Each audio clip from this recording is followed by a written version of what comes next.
Pronto, já começou a gravação. Vamos lá. Deixa eu compartilhar com vocês aqui. A gente estava na última aula aqui. Tá saindo tranquilo aí, né? Só para confirmar. Alguém me Sim, retorna. professor. Sim, Para mim sim, tá. tranquilo. Fechou. A gente estava na última aula falando agora de conceitos, né? Conceitos para iniciar a disciplina, alguns conceitos de melhoramento genético, alguns termos, né? E tínhamos falado de linhagem, né? A definição de linhagem é descendente de um reprodutor, ou matriz, ou reprodutriz, né?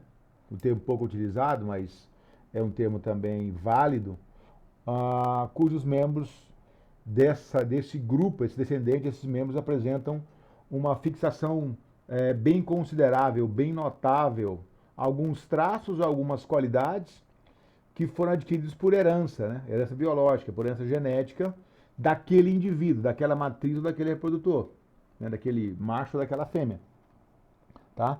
E aí eu citei como exemplo o quarto de milha, que a gente tem várias variedades, né? Tem gente que acredita que o termo variedade não possa existir para animais. Talvez não é usado para algumas raças, mas o termo variedade é tranquilo. Para bovinos é utilizado isso, né?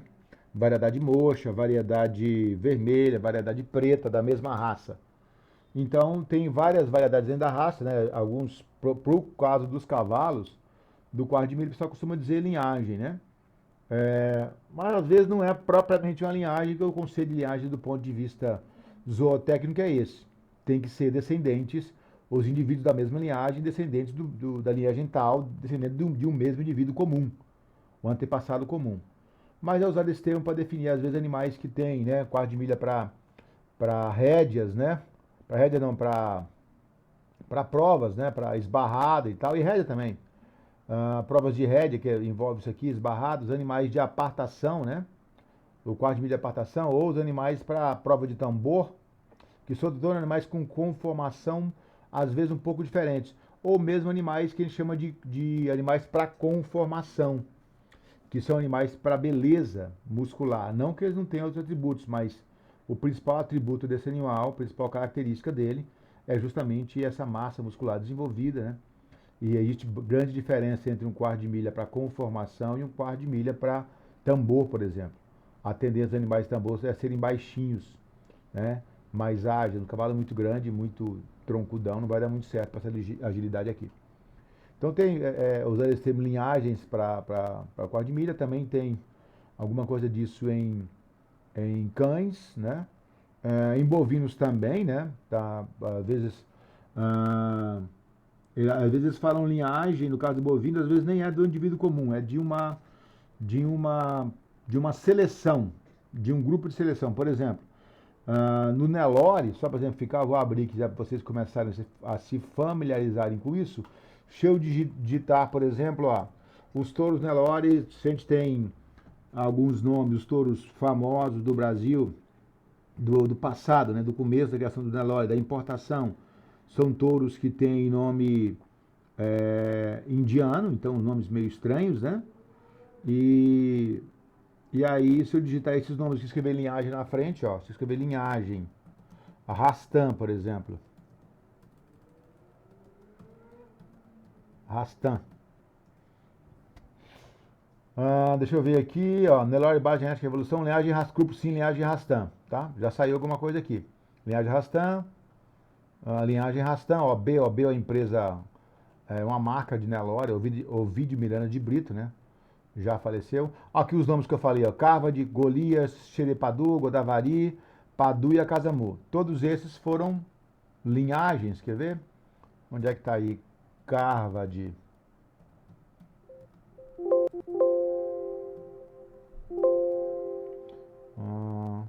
Não tá encontrando. Carvade está aqui, mas não encontrou. Deixa eu ver. Carvade. Por que não está encontrando? Car... Carvard. Está aqui. Então aqui, ó.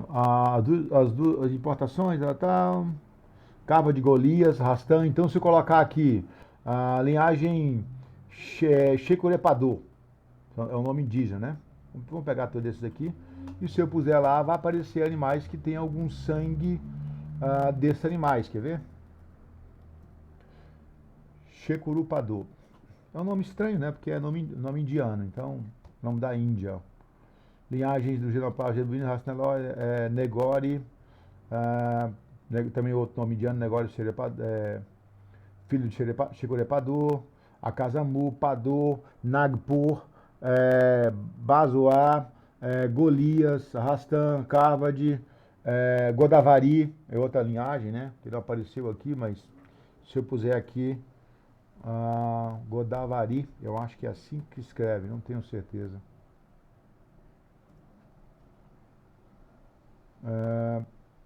É isso mesmo, Godavari, Golias, então são todas linhagens. O que quer dizer quando fala linhagem de Godavari? São todos descendentes do Godavari. O que o Godavari tinha de bom, o que ele podia transmitir, o que o Karva tinha de bom, qualquer um desses ficou nas linhas sucessórias de seus filhos, netos, bisnetos, tataranetos. E aí, geralmente, depois da quinta geração, geralmente não se registra herança, já se diluiu. É muito difícil encontrar uma ligação entre alguém e a sua quinta geração, né? Que seria o tataravô ou o trisavô, né? Então, a primeira geração é o indivíduo, a segunda os pais, a terceira os avós, a quarta os bisavós, a quinta os trisavós. É muito difícil de encontrar, geralmente não há muita herança, né? Não há muita ligação. Mas enfim, esse é o conceito de linhagem, tá? Conceito de variedade, como eu já falei, eu já vi até alguns colegas dizerem, ignorarem, né, pessoal da área de agronomia, ignorarem quando se fala em variedade de animais, né? Aí eles pensam que só tem para vegetais. Não, existe, já gravem aí, existe variedade para animais, tá? Não é só para plantas, não. Não é muito usual se falar e tal. As plantas têm mais variedades, tem mais pesquisa e desenvolvimento de variedades. Até porque as plantas você consegue desenvolver isso mais fácil, nos animais um pouco mais complicado. Mas existe variedade sim, tá? O termo variedade existe para animais. Então, o que seria variedade? Grupo de indivíduos da mesma raça que apresentam distinções sensíveis. Eles são da mesma raça, mas têm diferenças entre uma variedade e outra. Elas são, por que sensíveis? Elas são percebíveis. Dá para você bater o olho e perceber. Ao mesmo tempo, uma boa análise você consegue chegar à conclusão que, fora aquela distinção que você está percebendo, as outras características daquele indivíduo são exatamente iguais, não, mas que não existe exatamente iguais, né? Teria que ser clone. Mas são muito próximas, como é o conceito de raça, muito próximas, muito parecidas, quase idênticas para outro indivíduo de outra variedade que são da mesma raça. A única distinção seria aquele ponto de variação, tá? E essas variações, como eu disse, são limitadas a certos caracteres, tá? Que permitem distinguir essa diferença entre a raça base e os novos grupamentos. Elas permitem diferenciar uma variação, uma variedade, um grupo de variedade do outro, mas eu consigo também, ao mesmo tempo, saber que é da mesma raça. Mas dá para distinguir diferença entre a raça base e os novos grupamentos a partir da variedade. O que a gente tem de exemplo aí? A gente tem como exemplo aí nas aves a raça de galinhas, uma raça norte-americana chamada Plymouth Rock. Né? Plymouth Rock. Essa raça Plymouth Rock tem a plumagem barrada, que é esse carijó aqui. Tem a plumagem white. Se eu tirar aqui, se eu pintar todos eles de branco, todos ficam iguaizinhos a esse daqui. Eu tenho a variedade Columbia, que é essa plumagem aqui chamada de Columbia, uma denominação dos norte-americanos, né? Que é esse pescoço desse jeito e tal. E tenho a variedade Silver. Silver em inglês é prata, né? E tem algumas outras raças de galinhas que têm mais variedades ainda. Você tem a Gold, você tem dentro da mesma, você tem a White, você tem a Black, você tem a Gold, a Silver, a Columbia, tem a raça de aves, de galinhas, da raça Brahma, não é o bovino Brahman, é a ave Brahma. Essa raça de galinhas, ela tem, salvo engano, 6 variedades. Todas são Brahma, só muda a plumagem. Outro exemplo, aí talvez mais conhecido, outro exemplo mais claro, e acho que mais conhecido talvez por vocês, é a raça Angus, de bovinos, né? Então a gente chama no Brasil aqui de Red Angus, ou em inglês Red Angus, que é o vermelho, e o Black Angus, que é o preto. Ah, aqui no Brasil a gente simplesmente chama de Angus, né? Angus e Red Angus. Quando fala Angus, aqui o Brasil é o preto, e quando fala Red Angus, o vermelho. Mas são variações. Depois nós vamos ver isso lá quando estiver fazendo revisão de genética, nós vamos ver que como ocorrem essas variações. De um indivíduo pode sair outro. Quando eu for rever os conceitos de homozigose, heterozigose, dominância, subdominância, epistasia, vamos rever esse conceito de genética e nós vamos ver a questão da raça Angus, tá? Que eu não sei nem se não foi usada essa raça como exemplo na disciplina de genética para vocês, tá? Outro conceito que vale a pena a gente classificar, que a gente usa esse termo, há uma concessão aí de uso, mas é equivocado, né? Os dois termos que eu vou apresentar aqui. Então, definir, separar o que é cobertura, cópula ou monta, que são a mesma coisa, que a definição para cobertura, cópula ou monta, é o ato sexual realizado pelo macho sobre a fêmea. Então, o macho está cobrindo a fêmea, está copulando com a fêmea ou está realizando monta na fêmea. Mas há muito equívoco com cruzamento. No linguajar popular comum, e até no linguajar, às vezes, de profissionais, por influência do linguajar comum, costuma-se utilizar cruzamento para tudo. Cruzamento só ocorre, do ponto de vista zootécnico e biológico, quando quando ocorre a cobertura em que o macho é de uma raça e a fêmea é de outra raça, onde vai haver uma junção, uma interação de material genético, ou então, cruzamento também pode ser um método de reprodução de indivíduos de variedades diferentes ou espécies diferentes. Então, quando os indivíduos são diferentes, por exemplo, se eu pegar duas aves da raça Plymouth Rock, entre a branca e a barrada, há um cruzamento varietal ali. Houve um cruzamento. É da mesma raça? É, mas são variedades diferentes. Mas se eu pegar um galo Plymouth Rock White e uma galinha Plymouth Rock White, eu não vou ter um cruzamento. Eu vou ter simplesmente uma cópula, uma cobertura, tá? Mas eu não vou ter um cruzamento, porque eles não são diferentes. Não houve cruzamento. Embora, para os que são do meio rural aí, sempre que um touro cobre uma vaca, o touro cruzou com a vaca. Beleza, sem problema, continuo aceitando as pessoas falar assim, não vão criticar, não vão ignorar, não vão procurar corrigir o produtor que falar assim, mas tenham em mente que, para vocês vão falar monta, vão falar cobertura, e as pessoas que falam cruzamento vão entender, e você não vai estar incorrendo em erro. Porque se você for escrever algum trabalho algum dia, vai ser inaceitável você utilizar esses termos adequados ou incorrer em erro. Então há diferença. Nem toda cobertura, nem toda cópula, nem toda monta é necessariamente um cruzamento. E também nem todo cruzamento é propriamente uma cópula. Por exemplo, eu posso proceder um cruzamento em que eu uso o sêmen de um touro gir e coloco o sêmen numa vaca holandesa. Eu fiz inseminação artificial. Houve cópula? Houve cobertura? Houve o ato sexual? Não.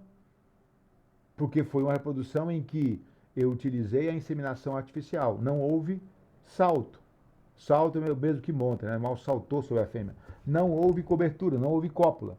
Mas houve um cruzamento, porque eu usei o material genético de GIR inserindo no aparelho reprodutor de uma fêmea holandesa.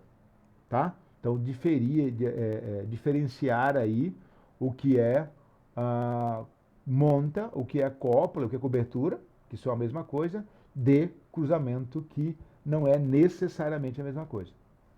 Outro equívoco muito comum, acasalamento, tá? Para melhoramento genético, para zootecnia, acasalamento não é cobertura. Acasalamento não é sinônimo de ato sexual, tá? Acasalamento não é sinônimo de ato sexual necessariamente. Acasalamento é a formação de casais, a junção de casais, a escolha do reprodutor ou a escolha da matriz. Quando vocês veem um documentário sobre vida selvagem, o ritual do acasalamento, é muito comum isso em pássaros, né? E não sei o quê, ou então algumas outras espécies de animais, o ritual do acasalamento. O que fica na mente? Como é que essa mensagem é passada? Que é o ato sexual, que já é necessariamente a cobertura. Houve a monta, houve o salto, algo parecido, tá? Mas não.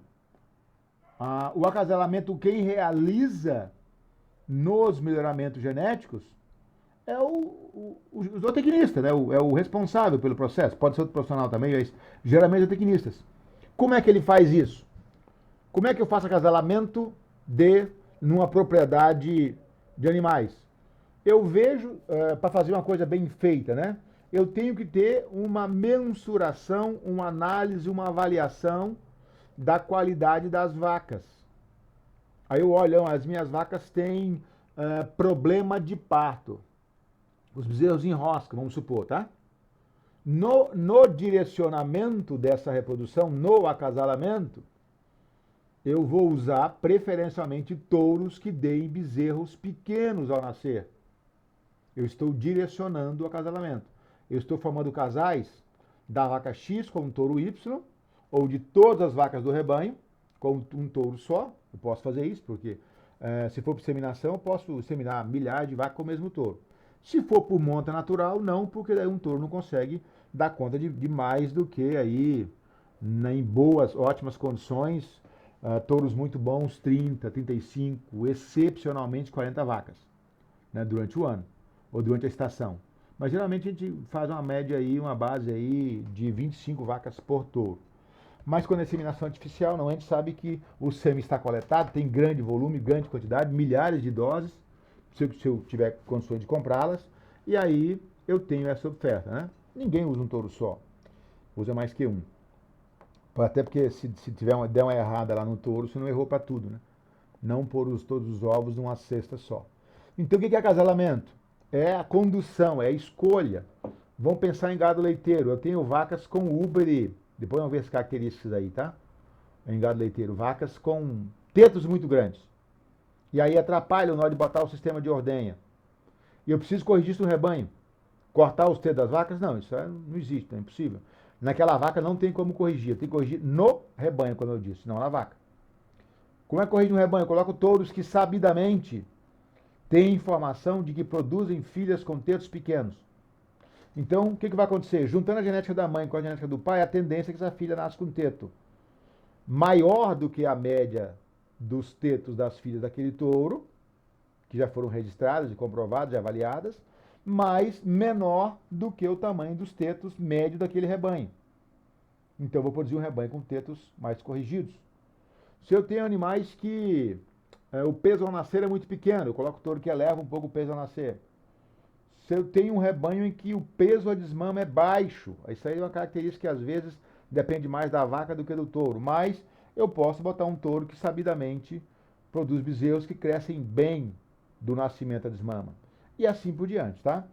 Eu acho que fui claro. Se eu não fui, alguém pode se manifestar aí. Eu não estou vendo a tela de vocês, estou vendo só a tela da apresentação, tá? Se tiver alguma dúvida, pode interromper e pode perguntar. Outro termo que a gente precisa conhecer, o termo herd book, né? É um termo em inglês. Herd quer dizer raça, entre outras coisas, pode ter definições, mas pode ser raça. Book, todo mundo sabe que é livro, então é um livro de registro. Livro das raças, né, vamos dizer assim. O que é o herd book? É um arquivo oficial. Hoje você não tem isso mais, acredito que não há mais nada físico, né? Nas associações, né? Não há mais um livro físico, e sim um registro eletrônico simplesmente, né? Nas nuvens ou no arquivo de computador, enfim. Que é um arquivo oficial que é mantido pela Associação de Criadores, que organiza e guarda os registros genealógicos da raça.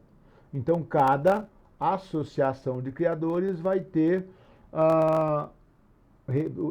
vai ter a guarda desse registro dos animais registrados. E são elas quem vão emitir o certificado de que o animal é puro. É lógico que com a anuência do Ministério da Agricultura, tá? Ela não faz isso por conta, até para não ter fraude, tá? Então veja aí, ó, Herd Book. É um bem antigo, né? Um livro, pegou a imagem, sei lá, do começo do século XX aí. Race Normande Pure. Raça normanda, é uma raça originária da França, né? Então, primeiro boletim de inscrições, aqui já está em francês, né? Primeiro boletim de inscrições ou de registro, né? Acho que o primeiro livro de registro da raça normanda, digamos assim. É uma raça francesa. Então, o livro de registro é isso. O que é um livro de registro? É esse, o livro de registro de raça, né? Ou Herd Book. Esse arquivo oficial mantido pela associação onde estão os dados dos animais que são puros. Ou até os mestiços também, tá? Conforme o grau de mestiçagem. Outro termo que daí vocês já viram isso lá em biologia, não viram? Né? Confirma para mim aí. Quem aí consegue? Eu vou por uma aqui. Deixa eu pedir especificamente para ganhar tempo. Thaís, defina para mim dominância sobre o ponto de vista da genética. Não vale pesquisar agora, tá? Defina para mim dominância do Senhor? ponto de vista da genética.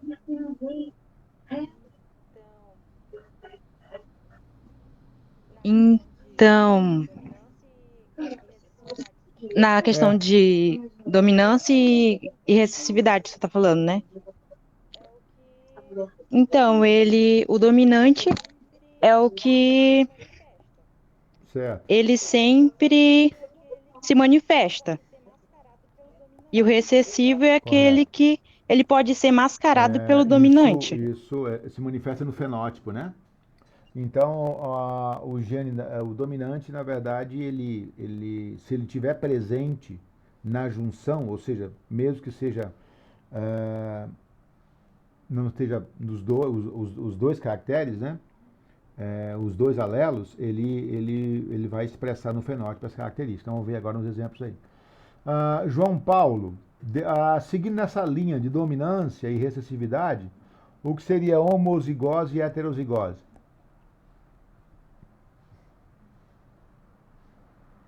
Não vale pesquisar agora, tá? Tem que ser meio rápido na resposta. Tá me ouvindo ou não? Acho que não deu. José, fala aí. É,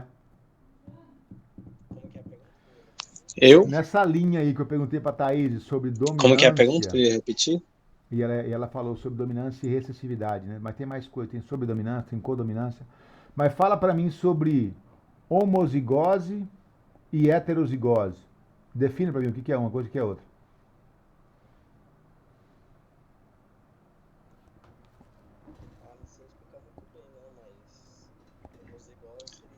Ah, não sei explicar muito bem, não, mas homozigose seria uma igualdade.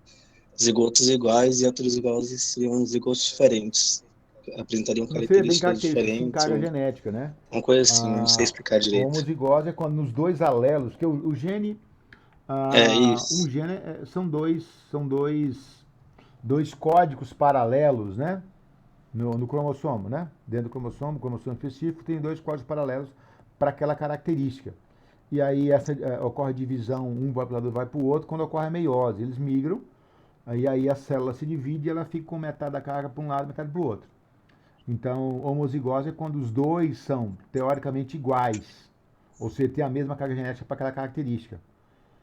E aí, numa cobertura entre homozigoto, vai haver a Ah, tá. expressão do caractere que o homozigoto tem, porque ele domina. Porque do jeito que eu dividi, a carga que foi, ela é igual. Na heterozigose não, tá? São diferentes. Mas vamos ver aqui, continuar. Agora vamos entrar agora em alguma coisa aqui desses conceitos de dominância, os conceitos provavelmente de biologia, tá? Eles vão ser essenciais para a compreensão do melhoramento. O melhoramento é genético, então os conhecimentos foi biologia, mas especificamente genética. Elas são importantíssimos.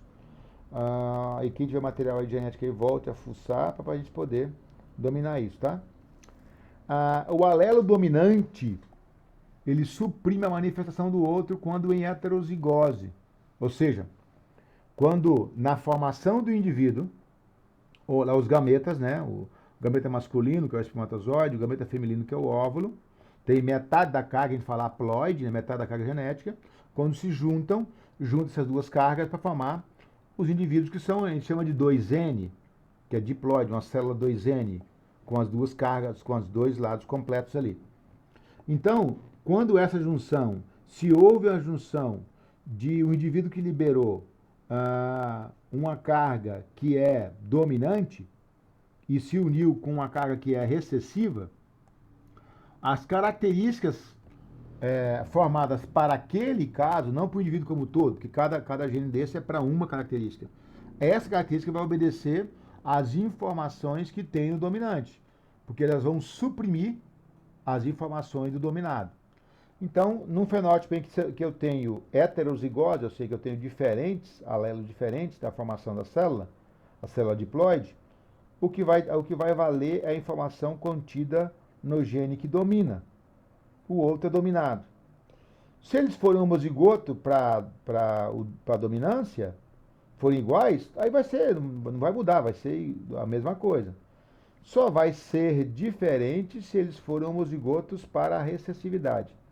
Ou seja, se ali não tiver nenhuma dominância. Então o que vai aparecer é a característica que seria dominada, mas não foi dominada porque não tem o gene da dominância nessa ligação, tá? Então, o fenótipo na dominância, o fenótipo do indivíduo que tem, apesar dele ter cargas diferentes, ele ser heterozigoto, ele vai ser igual ao fenótipo do indivíduo homozigoto que domina, dominante, tá? A dominância pode ser completa ou incompleta. Vamos lá, dominância completa, tá?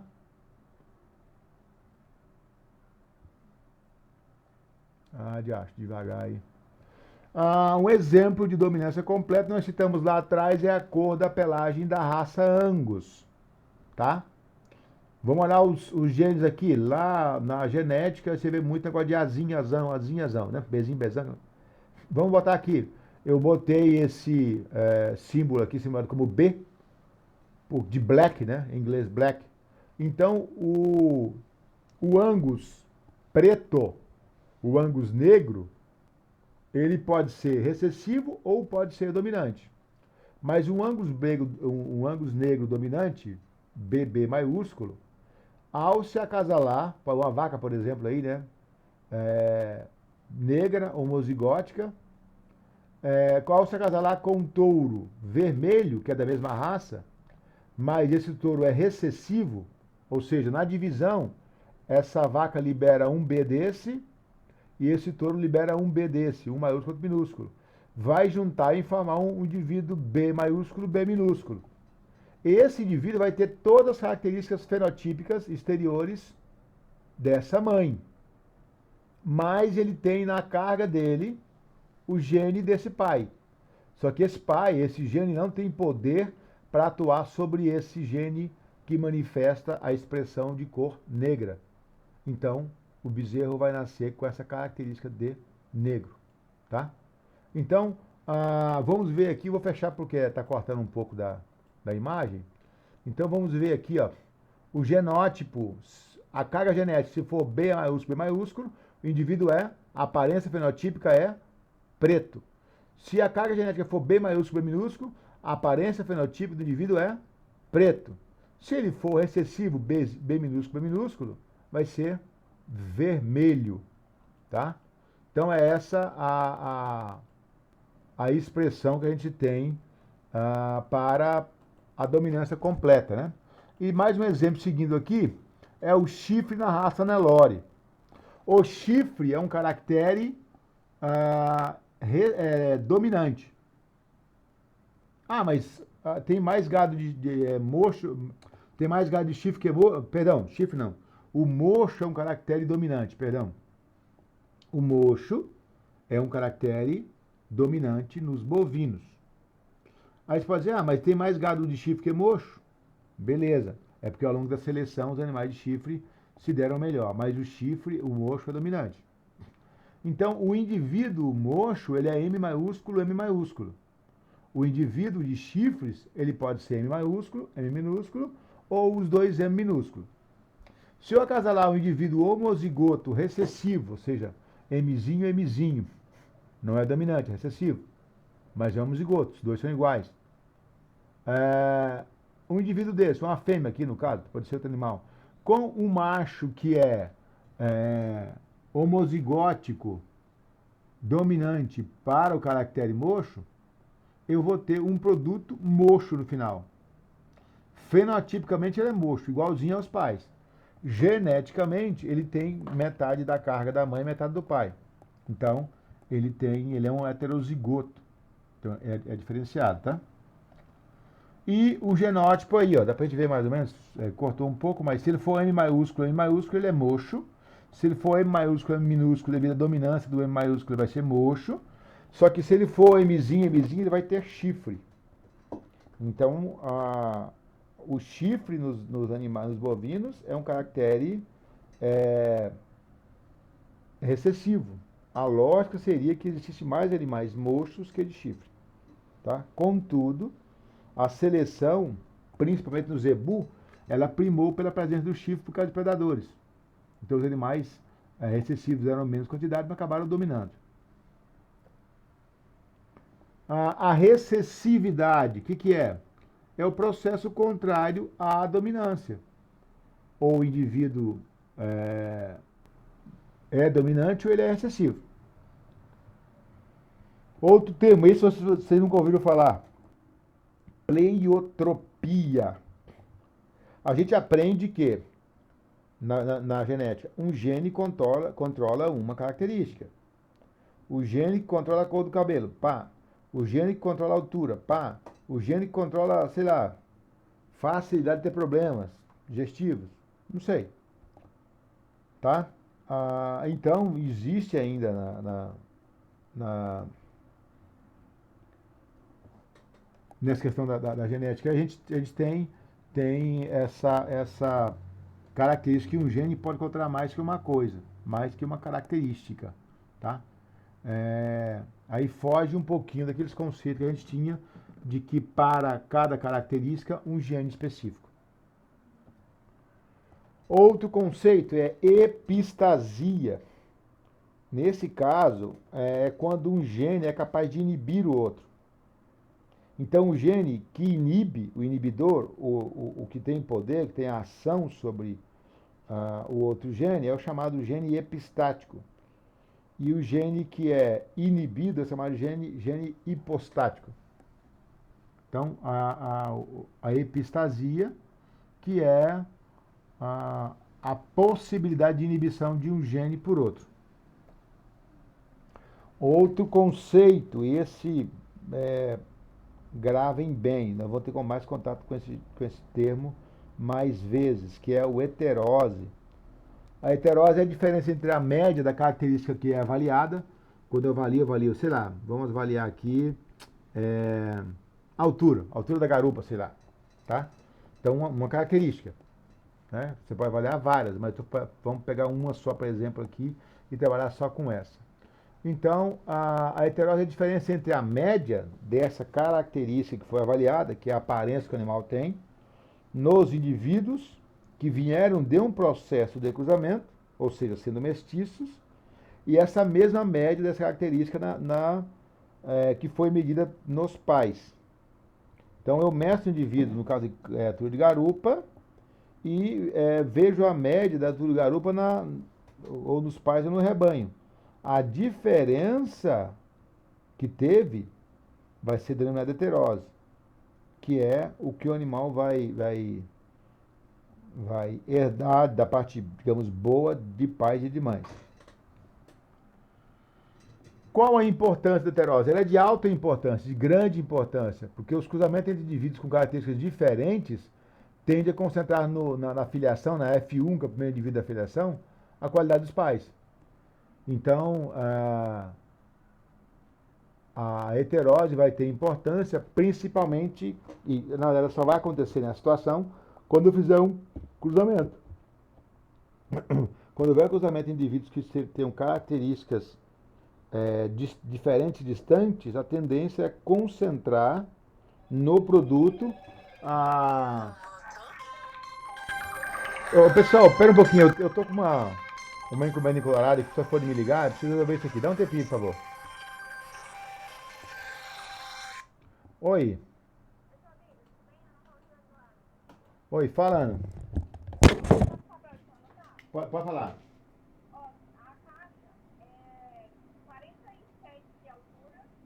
Hum. Sim.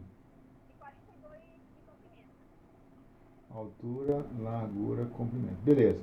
Ela tem um médio de uns 4,9 kg, aí eu resolvi para 5 kg, mais ou menos. Beleza, 5 quilos. E as hastes? A haste é 1,20 comprimento, né? E aí ela deu 6,850 kg. 6.850? Beleza. Falou, eu vou ver aqui na Alcatu se eles trazem, inclusive, aí eles só, não sei se eles pegam aí, tem que gravar lá, mas eu vou ver com vocês depois, se eles trazem pra mim. Eu tô até em aula agora, vou ter que, tá difícil pra eu ir aí. Aí eles vão pegar, eu vou negociar aqui, como é que faz? Se for vocês postarem, manda pra Cerejeiras. Aí manda, não sei se ele entrega no meu endereço, tem que ir lá buscar na agência, aí eu vejo aqui, aí eu te falo. Falou? Valeu, obrigadão, Ana. Falou, tchau.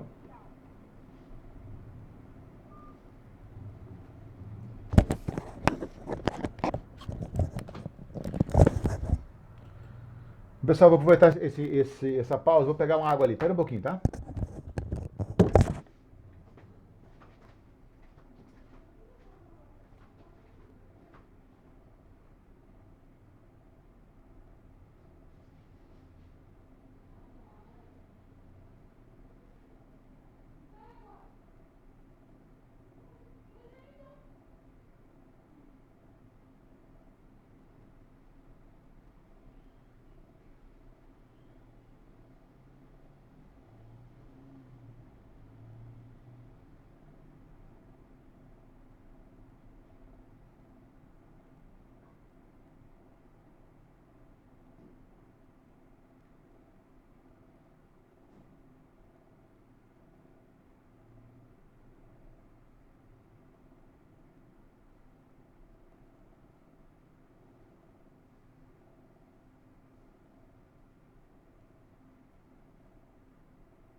Voltei.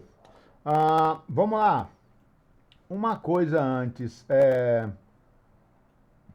de voltar a falar sobre heterose aqui. Eu tenho um material para trazer de Colorado, aqui para Cerejeiras. Por acaso alguém de vocês vem para cá frequentemente? Sabe de alguém que vem, não?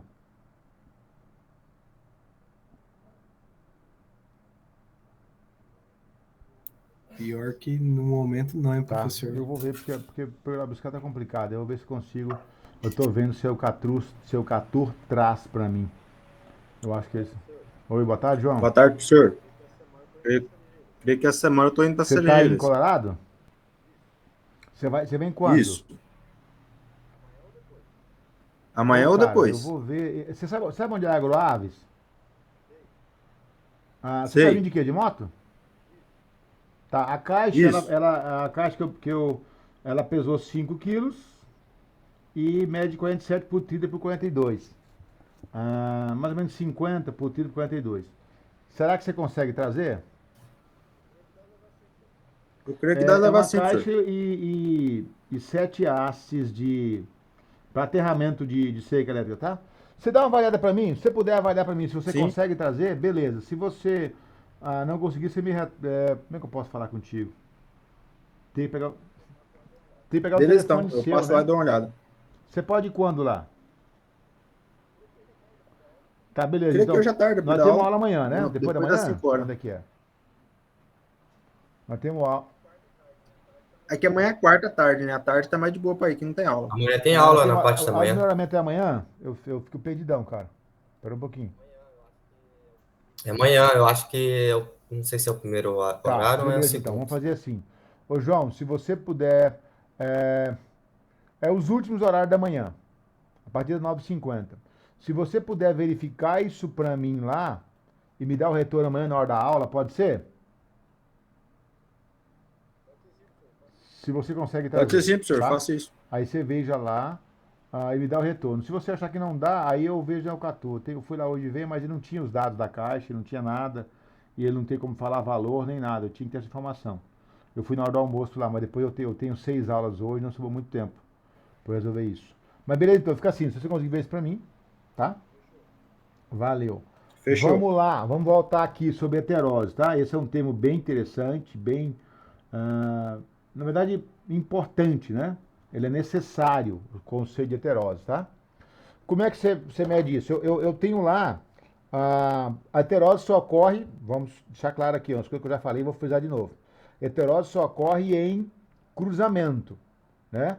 Ah, definam para mim o que é a definição, aí o que seria o conceito de hetero.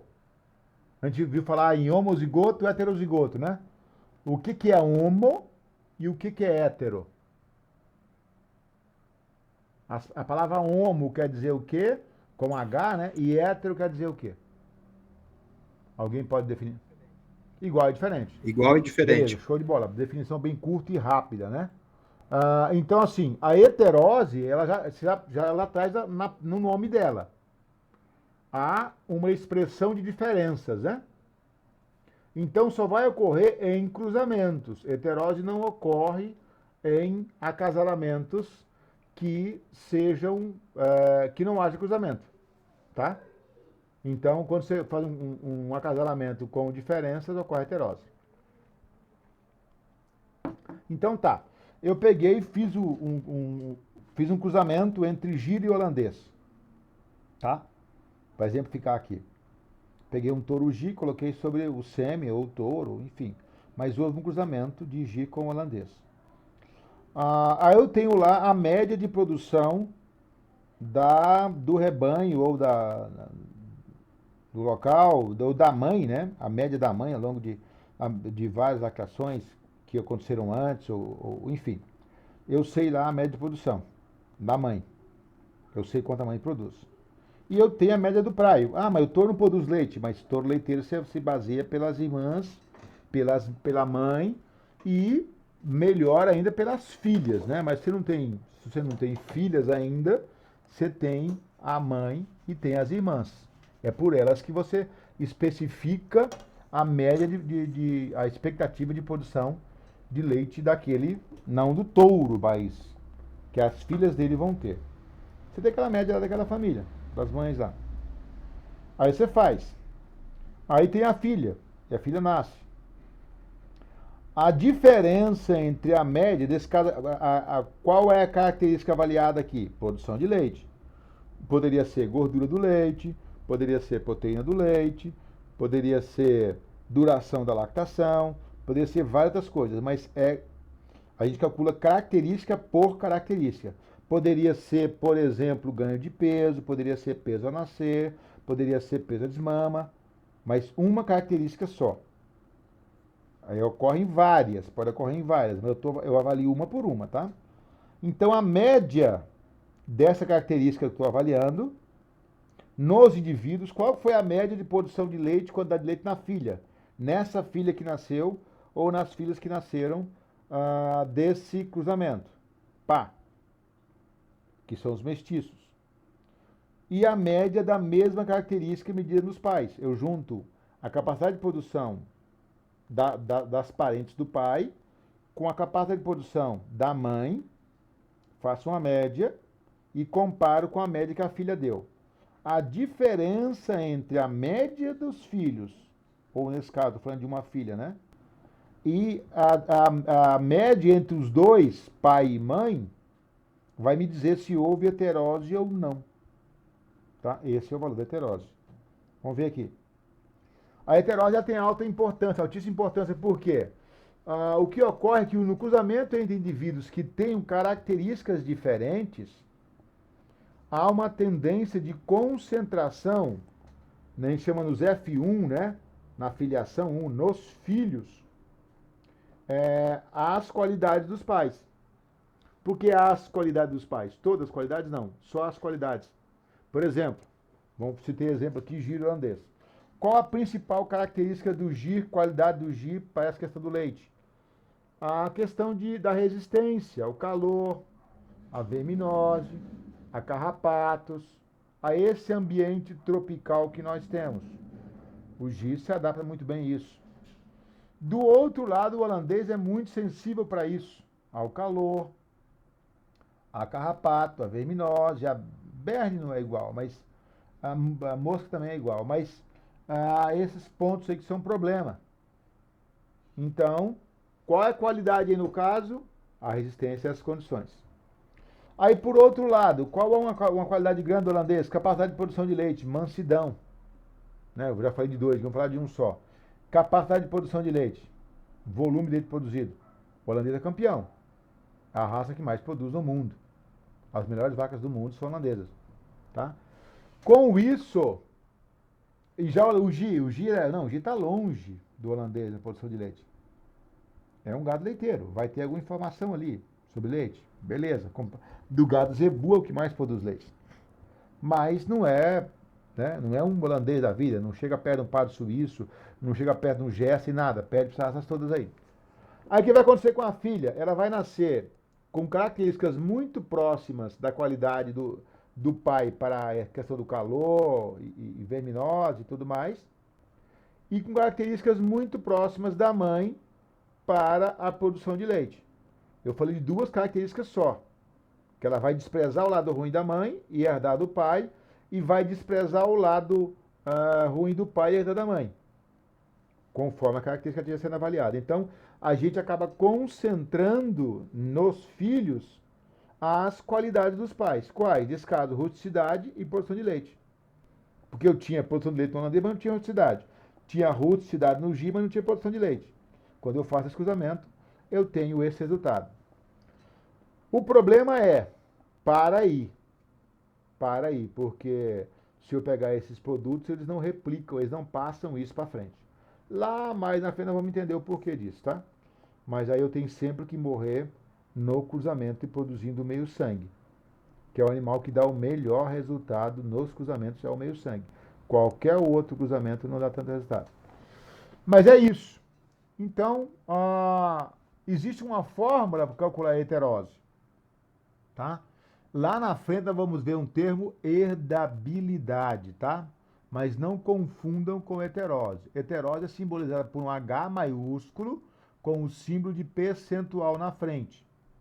E aí, como é que calculo?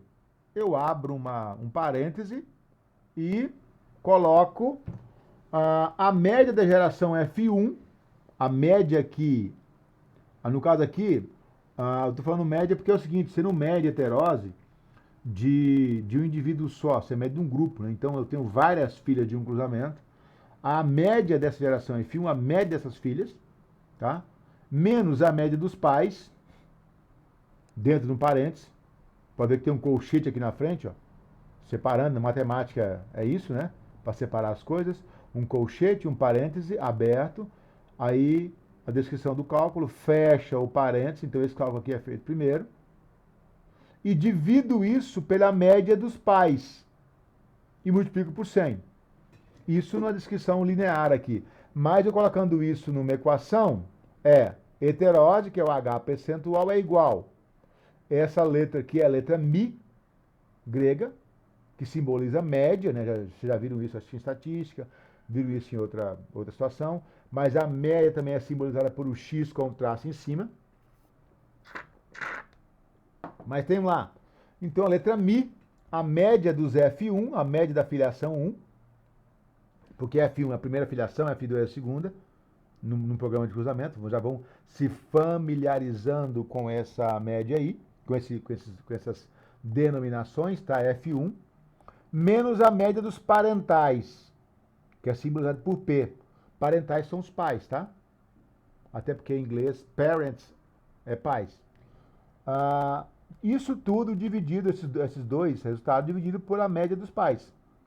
Então eu calculo, eu acho um valor percentual. Vai dar menos que 1. Sempre aqui, 0, alguma coisa. Tá? 0,9, 0,8, 0,2, 0,1. Multiplico isso por 100 e vou encontrar esse valor em percentual. Quando eu encontro esse valor em percentual. Então, depois lá na frente, vamos calcular a heterose, tá? Eu vou dar alguns valores para vocês calcularem a heterose, qual foi atingida. Outro termo, DEP. Termo DEP.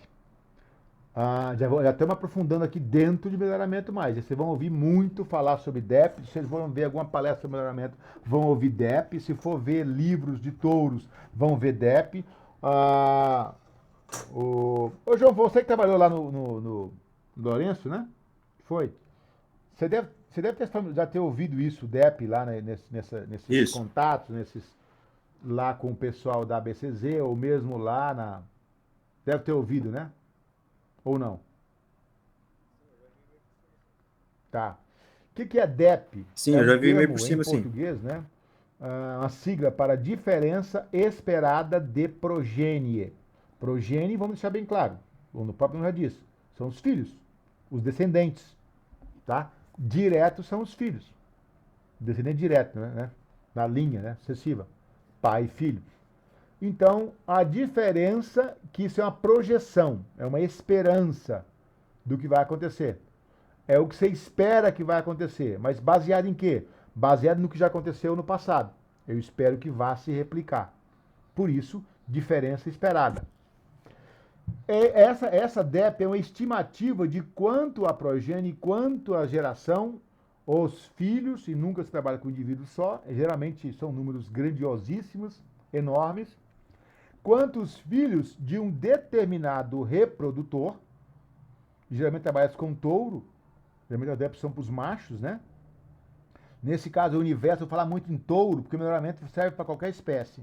Mas aqui, vamos tratar muito de bovinos, porque é o que mais está trabalhando hoje em dia em bovinos. Quase você não vê programa de melhoramento de equinos, de ovinos, você vê muito, existe, mas não tem a expressividade, não tem o volume que tem os de bovinos, né? Que você mais vê em bovinos, leite, corte, vocês pensarem.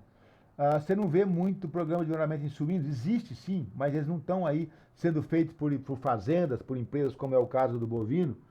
O melhoramento de suínos fica na mão de empresas como a Cargill, como, sei lá, a Guabi, como algumas raças, algumas marcas aí de empresas que produzem genética suína, tá? Ou mesmo em aves, né?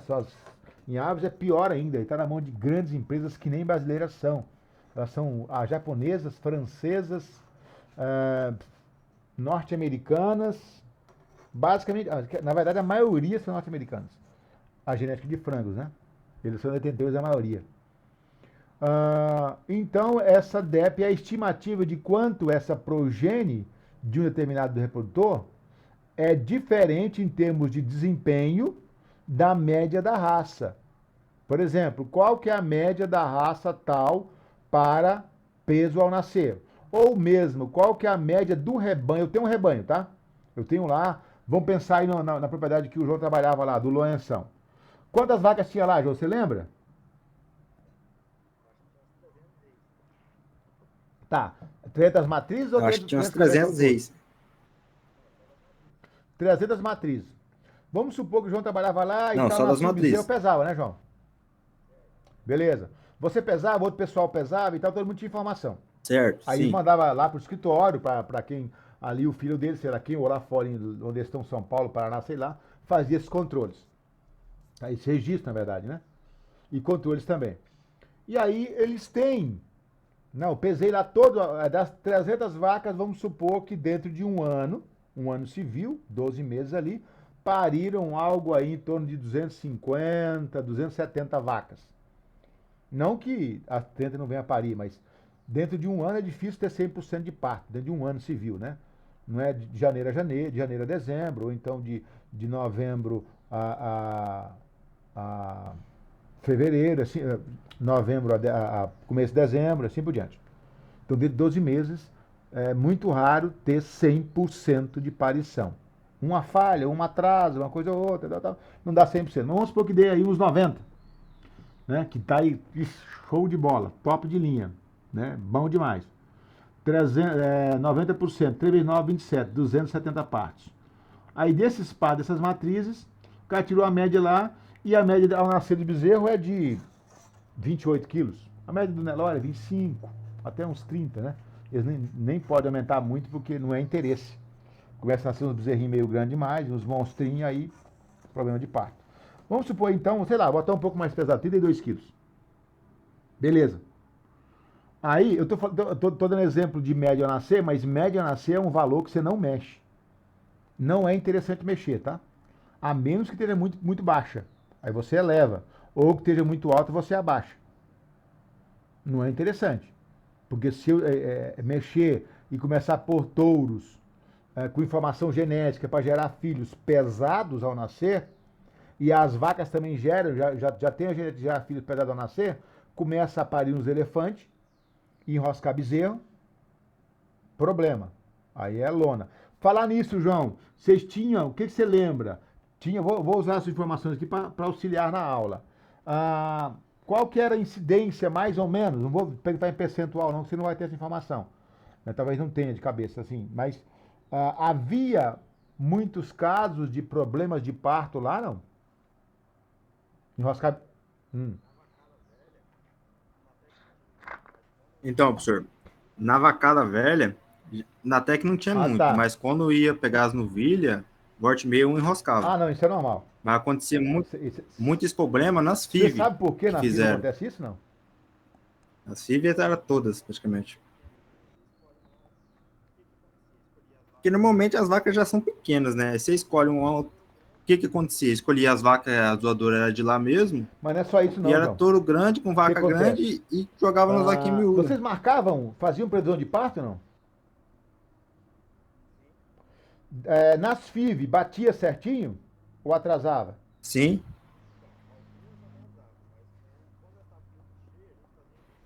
Então, tá. algumas atrasavam, mas pessoal, quando elas estavam com cheio, a gente fazia indução, né? Você induzia o parto, né? Vocês usavam dexametasona, como é que é? Ásio, as coisas assim, não? Tá. Geralmente um anti-inflamatório, né? Tem hormônio também. Sim, era um hormônio que fazia. Já induz. A dexametasona já induz, tá? A parto. Mas olha só, qual o problema aí, João?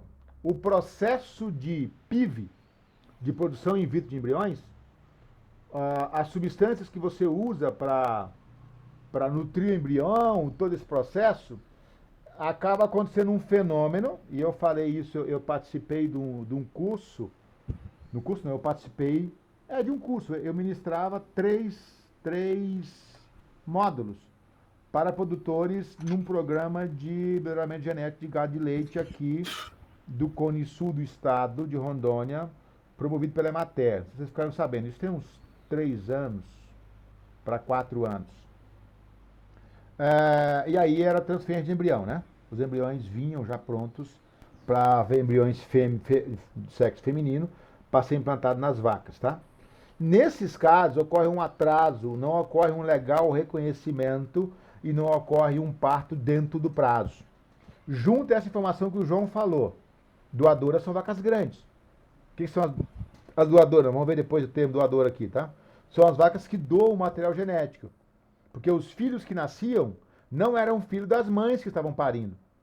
É mãe barriga de aluguel, né? O filho é de outra vaca. Né? Ela não pariu, ela só doou o óvulo lá, ou o pré-óvulo, depende da técnica sendo empregada.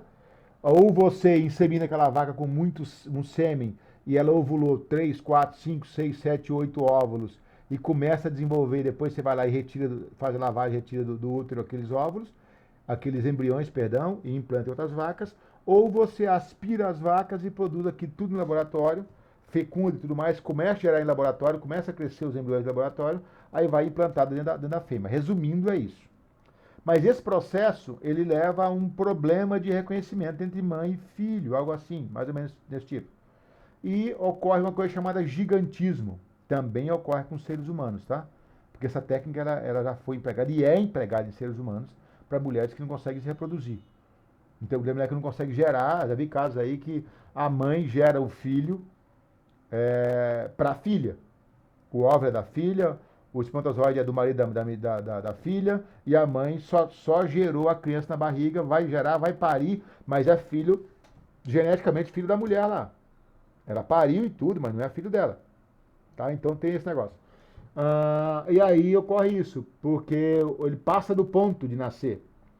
Usando essa informação aí que o João colocou, que as vacas que doam são grandes, os touros que doam sêmen são grandes, vão gerar bezerros um pouquinho acima da média de peso, naturalmente. Mas isso é bem controlado no melhoramento genético para não elevar muito, tá? Ninguém seleciona um touro que tende a gerar bezerros muito pesados. Então esse não seria o grande problema, porque se eu pusesse esse touro sobre aquela vaca barriga de aluguel, ela não teria problema de parto. Ela vai ter justamente porque foi produção in vitro de embriões.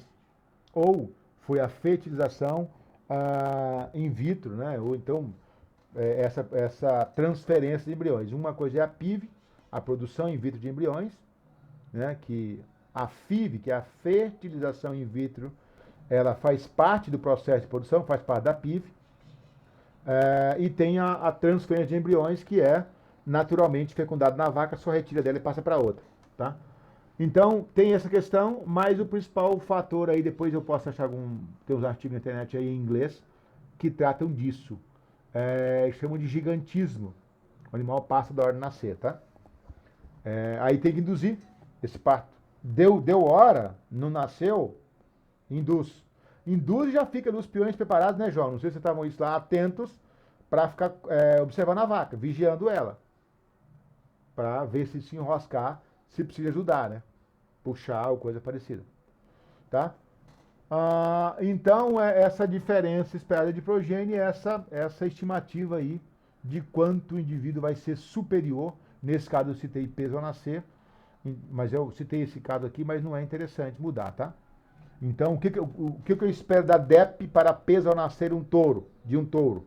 O que eu quero na DEP de peso ao nascer um touro? Que ela seja nula. Ou que ela varie muito pouquinho para mais ou para menos. Já vamos pegar outro caractere, para dar exemplo. Uma DEP para peso a desmama. Aí eu quero que quanto maior, melhor, não é isso?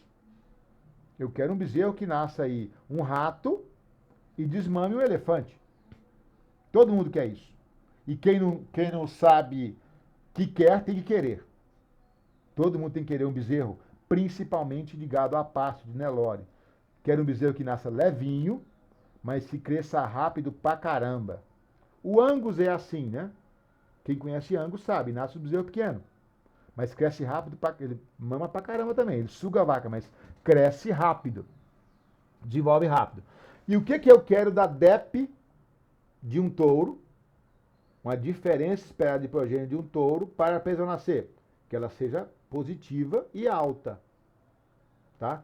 Que ele produza bezerros que a média de desmama dos filhos desse touro seja superior à média de desmama dos filhos de outros touros ou daquele rebanho ali que eu tenho, tá?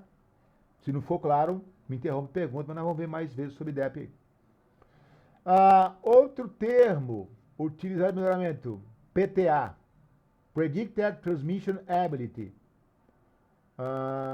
que seria mais ou menos a habilidade predita de transmissão, que traduzindo seria uma diferença esperada na progênie, né? Só que dita de outra forma. Então é uma habilidade que eu prevista, assim como esperada, né? De transmissão de caracteres que um touro tem. Só que a diferença única é o seguinte: o termo DEP é empregado para o gado zebu no Brasil.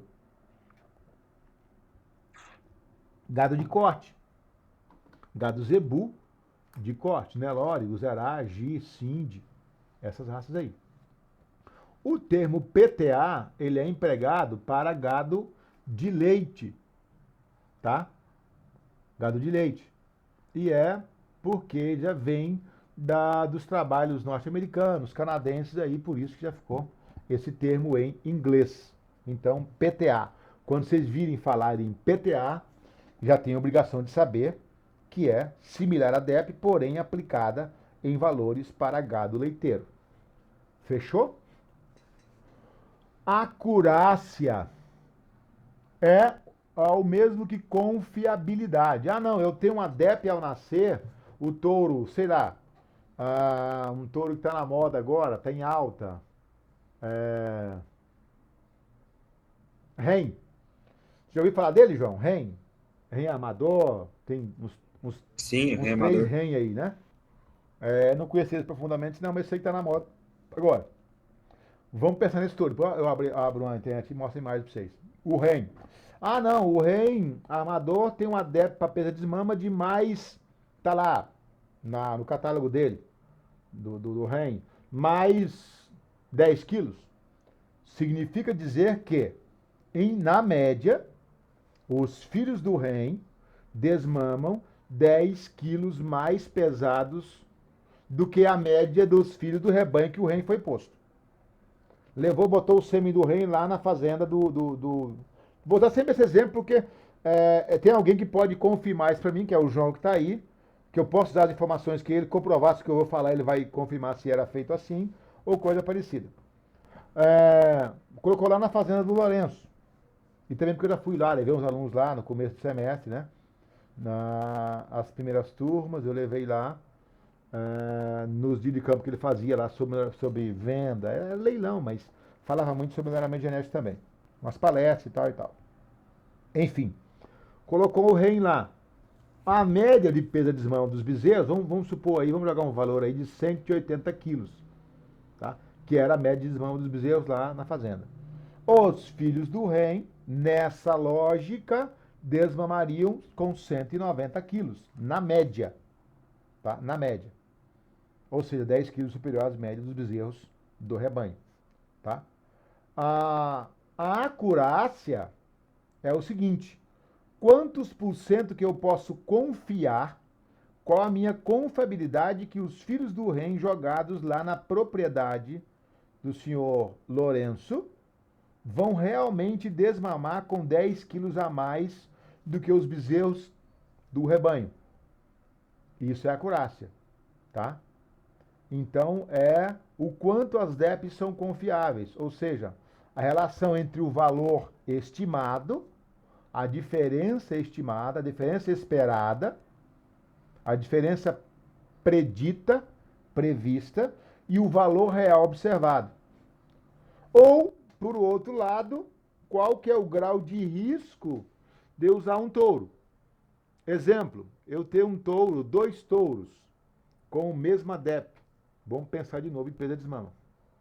Tá? Os filhos desses 2 touros têm, em tese, numa DEP ali, um peso a desmama, vamos botar bem alto aí, mais 15 quilos. Tem 15 quilos mais pesados do que os filhos de outro rebanho. Como é que você sabe disso? Você pode perguntar, professor, como é que sabe disso? Sabe assim, esse touro foi testado. Ele foi posto, foi usado o sêmen dele, cobrindo vacas, as vacas pariram, os bezerros cresceram, nasceram e desmamaram e foram pesados. Quanto mais bezerros, melhor. Dezenas, centenas de bezerros pesados aí. É meio complicado ter centenas porque, né? Tem cultura a produzir muito. Mas, enfim, eu tenho lá esses bezerros pesados e eu comprovei. Eu coloquei esse touro na fazenda X, na Y, na Z, na J, na B e fui pegando dados. e fazendo essas contas. Não, na realidade deu isso aqui, ó. Eles são mais pesados, na média 15 quilos aí, independente do rebanho, tá? Aí, quanto mais fazendas eu testar, quanto mais filhos tiver dentro da mesma fazenda, e ao mesmo tempo, quanto mais, na verdade, o maior número de propriedades testadas para aquele animal dá mais garantia do que o número de filhos, mas o que eu quero é um número grande de filhos com um número grande de propriedades testadas, diferentes. Porque se eu tiver um número grande de filhos testados na propriedade só, eu tenho a questão do manejo, que pode ser que influenciou, das vacas daquela propriedade que influenciaram, questão do meio, que influenciou para ser aquele resultado, ou bom ou ruim, para aquilo. Quando eu testo em propriedades diferentes, eu tenho N manejos diferentes, eu tenho climas diferentes, eu tenho capim diferente, tenho nutrição diferente, eu tenho vacas diferentes, porque é inegável que as vacas de um rebanho, de uma propriedade, são mais parecidas entre si do que qualquer uma delas com as vacas de outra propriedade, que não tem nenhum parentesco, nenhum, enfim. Por esse motivo aqui, quanto mais eu testar em propriedades e mais filhos tiver, melhor. Então, desses 2 touros que tem DEP de 15 quilos para desmama, um foi testado em 20 propriedades, tem 1.000 filhos, sei lá, chutando aqui, tá? Tem 1.000 filhos. O outro também tem 1.000 filhos, mas foi testado em 2 propriedades. A confiabilidade daquele touro, nos cálculos matemáticos, ela vai dar mais alta daquele touro que foi testado em mais propriedades. A acurácia dele é mais alta. Então, se eu tenho... Aí é a medida percentual. Por exemplo, a acurácia é de 90 e tantos por cento. Tá? Significa o seguinte, que o meu risco, se eu tenho uma acurácia de 95%, o risco de eu usar o touro e dar errado é de 5%. É confiável, eu vou investir. Se eu tenho uma acurácia de 30%, significa que eu tenho 70% de chance de dar errado. Já é complicado, é o grau de risco que um reprodutor pode oferecer, tá? Outro termo que a gente tem aí, na genética, a erosão genética, né? Não é muito utilizado, mas na linguagem popular, se nós formos ver, eu não sei aí, talvez se quem mexe com animais já ouviu esse termo, é o refinamento. Refinou. O gado refinou, né? Para galinha, usam isso. Para carneiro, é quando você tem um alto grau de parentesco entre os indivíduos, né? Porque deixou o touro ali, ele cobriu as vacas, gerou filhas, cobriu as filhas, gerou netas, está cobrindo as netas, e assim por diante. Isso gera o problema de consanguinidade, que é outro termo que nós vamos ver aqui, e essa consanguinidade produz esse risco de erosão genética, que é uma perda, né? Uma perda genética devido a acasalamentos, a reprodução entre linhagens ou animais que não são tão distantes. São linhas, né, diferentes, até houve um cruzamento, mas não são tão distantes assim. Ou até mesmo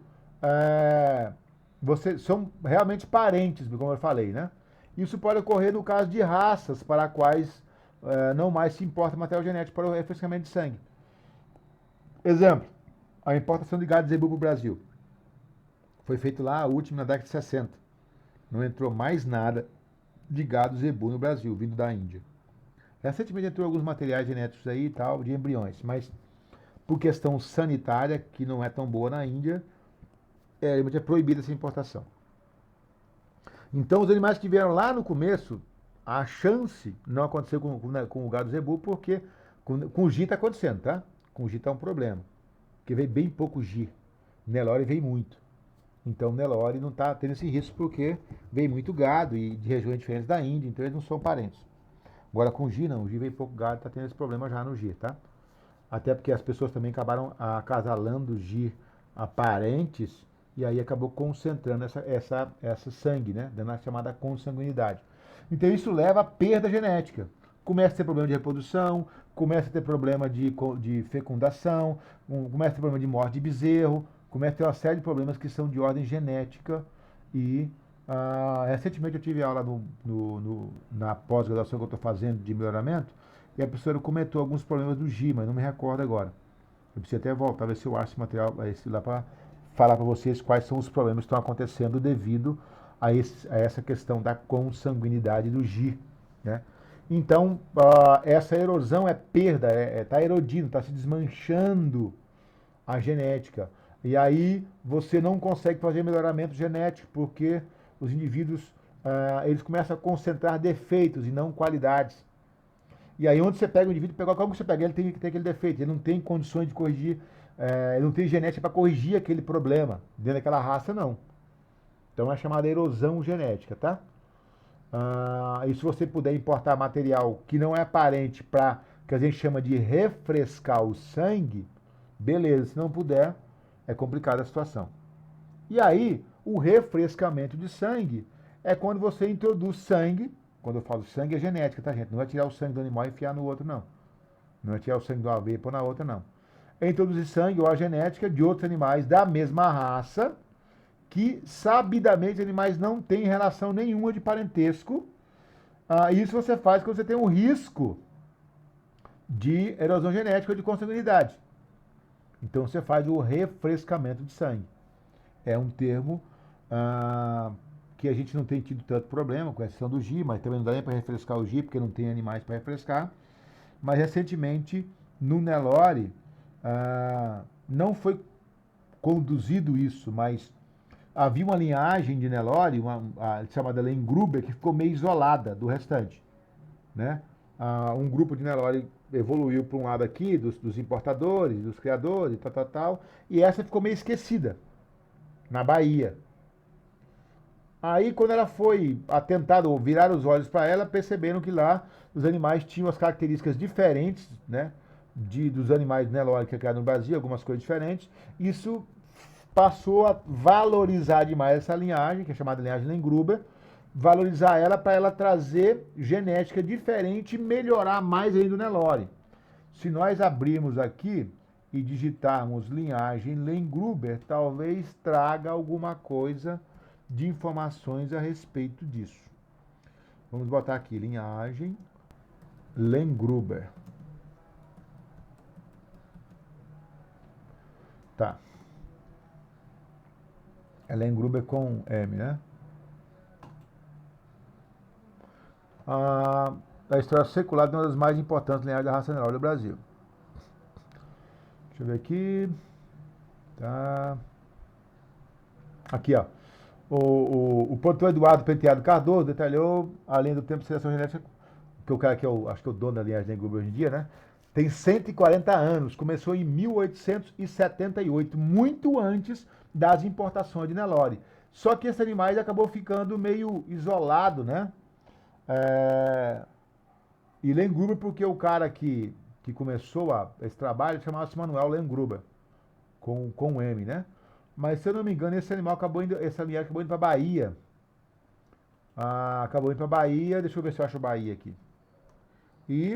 Acho que foi Bahia ou Rio de Janeiro. Deixa eu ver aqui, Rio de Janeiro, não. Mas enfim, acabou ficando isolada, não vou ler agora porque vai gastar muito tempo antes de falar isso aqui. Acabou ficando isolada, tem até um videozinho aqui, o cara retrata isso. E aí, quando alguém começou a virar os olhos voltar os olhos para esses animais, começou a perceber que eles tinham características interessantes e isso fez com que eles fossem valorizados para serem utilizados nos cruzamentos com animais das outras linhagens, linhagem Golias, linhagem Rastan, linhagem Godavari, linhagem Cavade, como eu falei para vocês aqui lá nas linhagens, tá? Essas outras linhagens haviam se cruzado entre si, mas a Lengruber ficou de lado, por isso que ela foi tão importante, é como se tivesse vindo de fora. Essa separação de anos manteve ela fechada, com características próprias, né? Sem cruzamento. E aí, hoje ela é utilizada para isso, tá? Inclusive, isso é uma das estratégias do melhoramento, isolar uma linhagem, manter ela concentrando características. Ela pode passar a ter problemas, mas quando eu faço cruzamento de duas linhagens separadas, da mesma raça que eu mantive separadas, quando eu cruzo, mantendo as duas bases lá separadas, para continuar produzindo material genético separado, eu tenho um resultado fenomenal de ganho, tá? Uma espécie aí de heterose, porque são linhas diferentes, tá? eu espero que eu ter sido compreensível, compreendido, né? Que eu tenha gerado compreensão, mas se não gerei, a gente vai discutir isso mais para frente. Mas se tiver alguma pergunta, pode interromper, pode perguntar, tá? Genealogia. O que é a genealogia? O tema a gente vai falar muito em milenaramento, né? É o estudo da origem dos indivíduos numa determinada família ou determinada procedência. Hibridação, já falamos lá na frente, ou hibridização. Já dei esse conceito, acho que lá no começo, na primeira semana, na aula de terça-feira, de quarta-feira. É o cruzamento entre espécies diferentes ou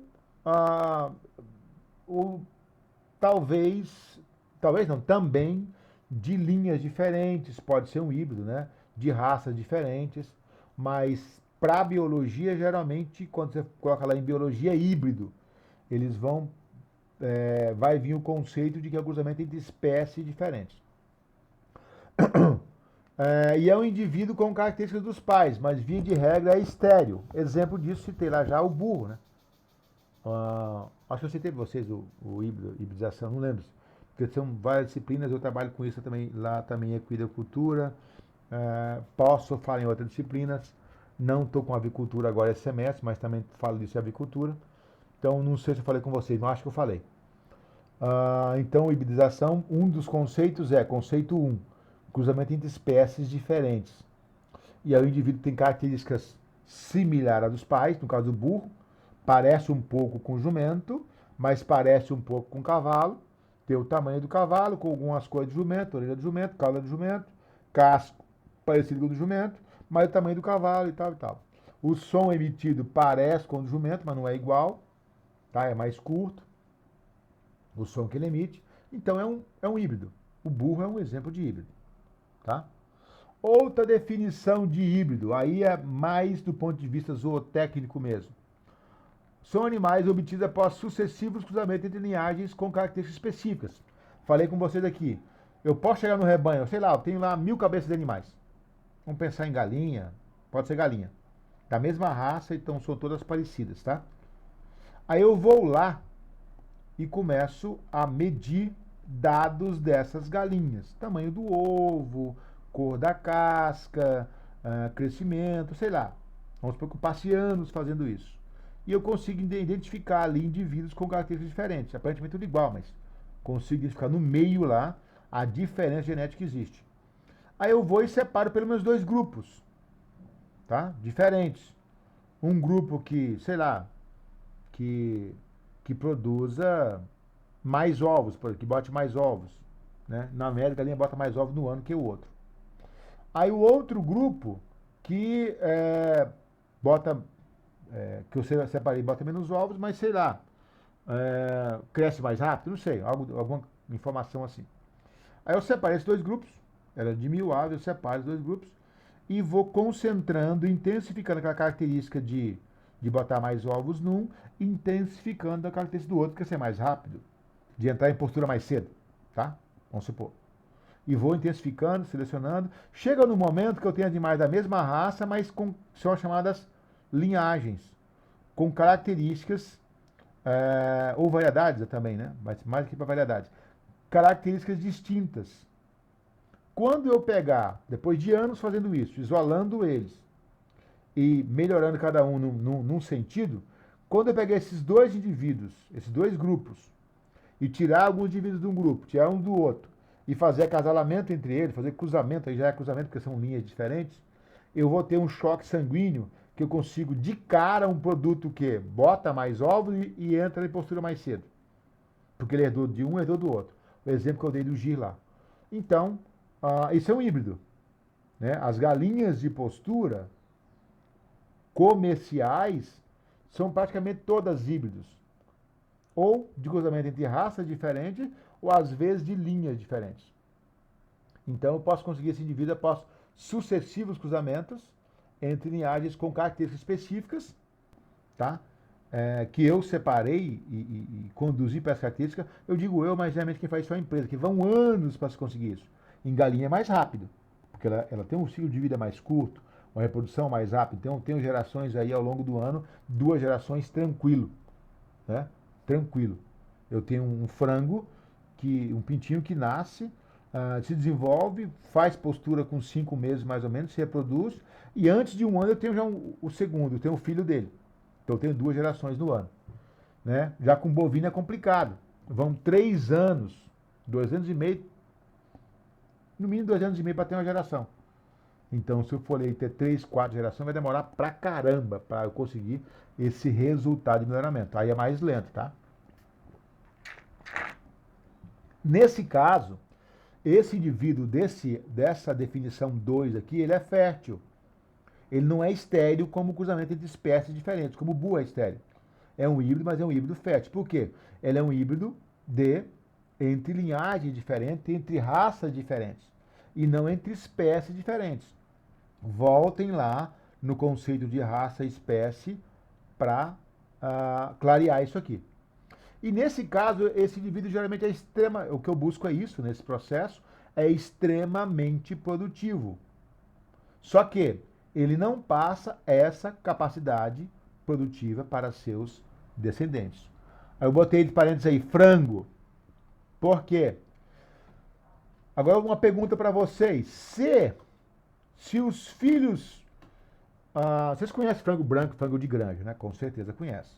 Já vi nas lojas, quem é aqui, todo mundo aqui é de cidade pequena, de Rondônia, não tem ninguém é da capital, talvez só alguém que foi de Porto Velho tenha tido menos contato com isso, mas assim mesmo, Porto Velho é pequeno comparado com as grandes metrópoles.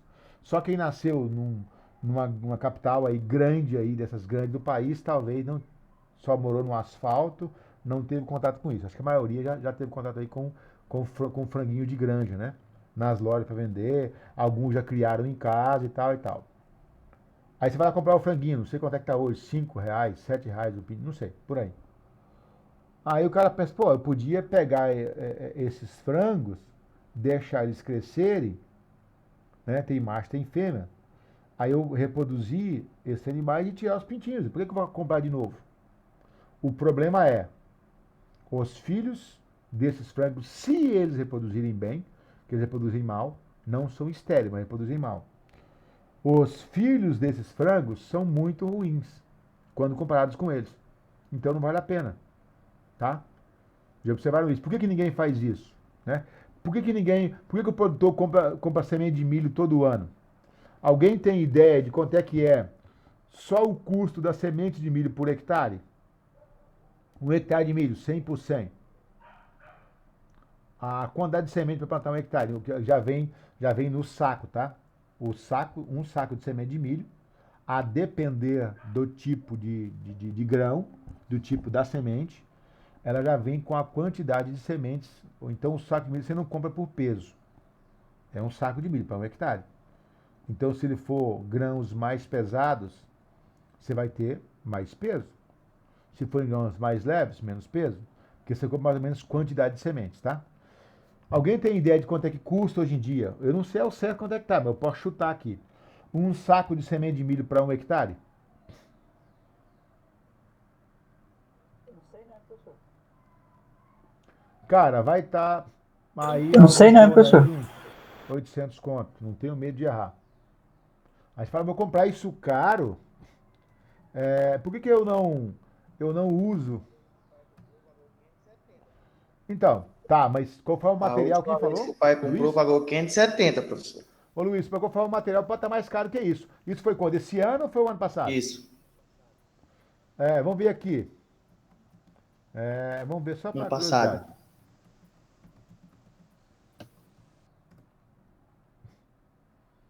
Aqui tem material mais barato, R$ 400, aqui, mas tem aqui de 655, né? Depende da qualidade do milho. Vamos botar aqui, ó, 500 e pouco. Esse aqui já tá fora do padrão, né?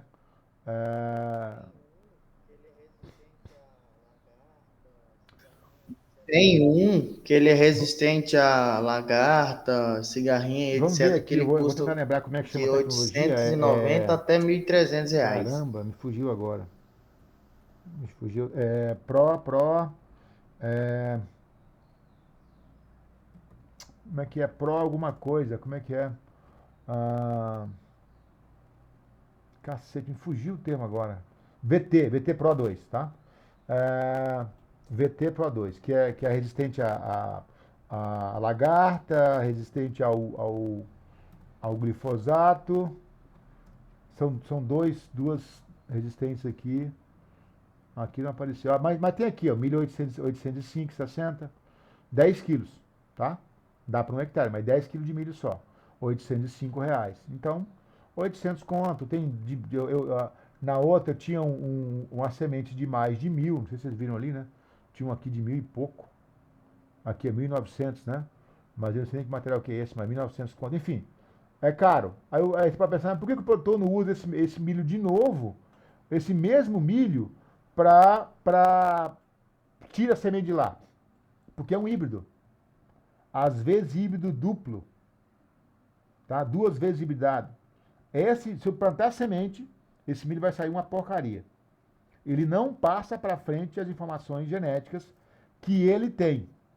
Com a eficiência que os pais passaram para ele, não. Deu para entender mais ou menos claramente? Isso acontece com o frango. Isso acontece que eu falei lá com o cruzamento de giro holandês. O melhor animal de um cruzamento é o meio-sangue. Nós vamos ver cruzamento lá no final da disciplina. Cruzamentos, né? O melhor animal é o meio-sangue. Então, ele é excepcional. Então, eu posso pegar um meio-sangue com meio-sangue, show de bola. Dá errado, deu ruim, vai dar ruim. Meio-sangue com meio-sangue dá ruim. Meio-sangue é terminal. Eu faço meio-sangue para gado leiteiro, mato os machos. Não, mato os machos, nem aproveito. E fico só com as fêmeas. O macho engorda para bater. E as fêmeas não servem para... servem sim, elas vão reproduzir normalmente. Eu posso... Mas outro cruzamento, elas ficam boas. Se você puser meio sangue com meio sangue, dá ruim. Não funciona, tá? Porque não tem poder de transmissão. E piora isso no meio sangue. É baixo. No híbrido é pior ainda, tá? Então a gente chama segregar. É outro termo da genética que vai acontecer, tá? Vai segregar. Se eu plantar semente de milho híbrido, vai dar uma porcaria. Então você tem que morrer para comprar semente de novo. Até porque é caro por quê? Porque o processo de produção é complicado. É tudo feito na mão. Eu tenho que cortar pendão de milho na mão, de uma roça enorme. Porque aí eu quero que, no caso do milho, eu quero que o talhão tal seja o pai. E o talhão, aí eu planto, às vezes, 2 linhas de uma linha do outro, na mesma, material diferente, tá? Para fazer o cruzamento. Na mesma roça. Aí eu sei qual linha que é qual. Eu entro na linha tal e corto o pendão. Para ele não jogar pólen, ele não produzir pólen. Ele vai ser a mãe, vai ser essa espiga embaixo. Ele vai só receber pólen. Aí a linha do lado, eu arranco a espiga, a boneca, e deixo só o pólen, que é para ele não produzir. E aí o pólen de um vai cair na espiga do outro. E vai haver o cruzamento. E aí eu tenho o híbrido. E posso fazer uma segunda hibridação também e tal. Mas aqui é melhoramento genético vegetal e não animal, né? Mas é só porque tem alguns comparativos aí que dá pra gente ver. Mas é como exemplo, tá? Isso é para agronomia, que lá tem melhoramento genético vegetal. Outro termo, genótipo. E vocês viram isso lá em genética, né? É a constituição genética do indivíduo. É a carga genética dele. A carga que ele tem. A informação que ele pode transmitir que ele tem. É inalterável. Genótipo é inalterável. Eu não consigo chegar no indivíduo e mudar o genótipo dele. Ah, mas se der a radiação, não. Você pode até que gerar um câncer dele, mas a carga genética não muda. Tá? Fenótipo. Já vimos isso na última aula, né? Alguém acho que falou ali. É a aparência, né? É o que o animal expressa. A aparência, eu tirei essa vírgula aqui que está errado. Essa vírgula está fora do lugar aqui. A aparência e aspecto externo do indivíduo, tá? É o que ele demonstra. Ou seja, aquilo que pode ser medido. Eu posso medir fenótipo, não todo. Mas eu posso medir peso, posso medir altura, posso medir quantidade de gordura, tá? Peso, tamanho, produção de leite, etc. Alguns fenótipos você não mede, né? Como cor, por exemplo, é um fenótipo, é uma expressão fenotípica, mas você não mede. Mas a boa parte deles, as características fenotípicas que nos interessam para melhoramento, e eu acho que eu comentei lá, quando eu estava apresentando a disciplina, as características qualitativas e as quantitativas, e qualitativas pressupõem qualidade, e qualidade é um caractere que você não mede. Qualidade do fulano, ele é bom, ele é generoso. Alguém sabe medir grau de generosidade? Alguém consegue medir grau de bondade? Alguém consegue medir grau de maldade? Você fala muito, muito malvado ou pouco malvado, ou muito bom ou pouco bom, menos bom, né? Muito generoso não é generoso, mas ninguém mede, não existe diferença de escalas, né? 0,5, 0,1, não tem. Tá? Então, qualidade são coisas que a gente não mede, tá? É gostoso. Quanto? Em que, né? Aí a nota de 1 a 10, mas e se eu der nota de 1 a 1000, como é que fica? Se eu estipular uma escala de 1000, e se for uma escala de 1 milhão? Né? Diferentemente de peso. Eu vou dando informação aqui, que nós vamos ver sobre características quando estiver aprofundando o melhoramento. Por enquanto, são só conceitos de termos que nós vamos utilizar e nós vamos falar lá na frente para vocês já conhecerem. As características quantitativas são messíveis. Eu consigo medir. Eu consigo medir a altura. E aí, se eu pego no rebanho, eu vou medir a altura do rebanho, eu vou ter, talvez, trocentas alturas diferentes do mesmo rebanho, com a mesma raça. Variações de 1 milímetro, de 2 milímetros, sei lá, se for bem preciso, né? De centímetros. Peso. Variações de alguns quilos, variações de gramas, né? Conforme a espécie de miligramas, e assim por diante. Então não existe elas são chamadas de características, como é que é o termo agora? Me fugiu. As quantitativas, me fugiu o termo agora. Quando eu chegar lá eu vou lembrar. Que não existe uma definição de números. Eu posso ter, sim, características descontínuas e características contínuas, né? Então, quando ela é quantitativa, quando ela é medida, ela é descontínua. Não existe eu posso ter variações ali entre um indivíduo e outro, não existe um padrão, né? Entre 1 quilo e 2 quilos. Qual a variação? Cara, qualquer uma. Qualquer uma eu posso contar nos indivíduos. Então elas são descontínuas, tá? Nós vamos ver isso de novo lá na frente. Variância, já entrando, usando o conceito de fenótipo, usando o conceito de fenótipo, e aí entrando mais aprofundadamente em melhoramento.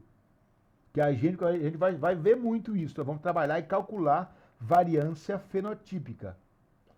São variações nas formas distintas que podem ser percebidas no indivíduo. Tamanho, cor, comportamento, número de descendentes produzidos, número de filhos, tá? Tamanho é descontínuo, cor é contínua, né?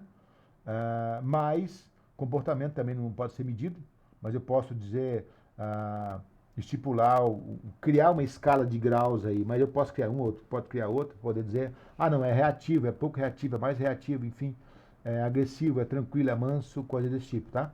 Mais manso, menos manso, realmente não se estabelece uma escala muito grande, geralmente uma escala contínua de baixo, médio e alto, só, né? Tipo assim, cor escura, mais claro, e intermediário, manso, pouco reativo e muito reativo, assim por diante, né?